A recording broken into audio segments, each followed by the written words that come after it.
Hi, Mrs. Kaplan. Hello. Daniel and I are here to read you the story of Veronica's Very Wild Time by myself, Alex Fleischer, Daniel Light, and cameraman Joseph Kozlowski.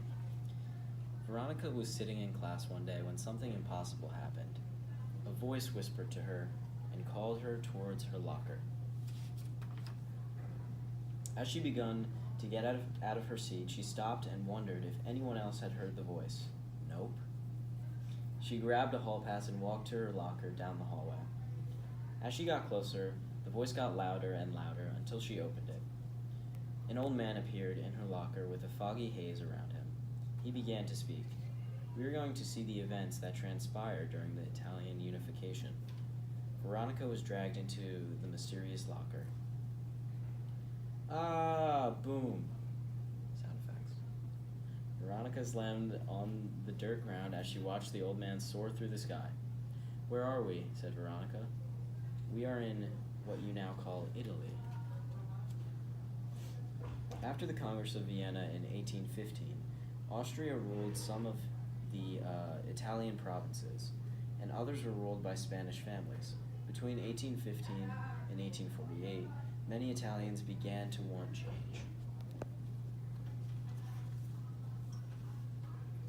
Giuseppe Manzini, a 26-year-old Italian, organized a nationalist group called Young Italy.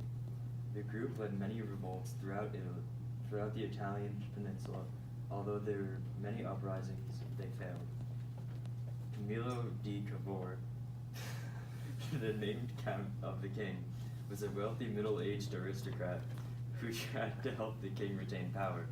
Manzini did not trust Cavour, believing that they wanted to strengthen the king's power and not to unite Italy. However, Cavour went to war with Austria in 1958, which proved his allegiance to the country. Misspoke.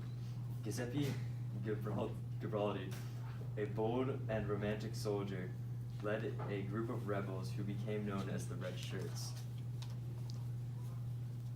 In an election, voters gave Garibaldi the right to annex and unify the southern states.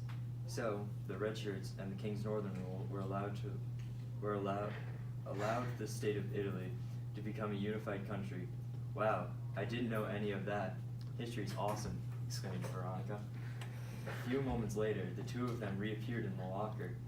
In the school's hallway, they were back in the school, and Veronica knew she had gone back to class. She had to get back to class.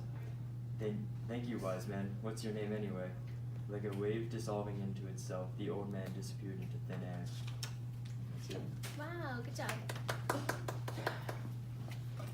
Thank you, Mrs. Kaplan. You're welcome. I hope you learned something. I did. Italy. Yes. Wow, okay. I'm sorry.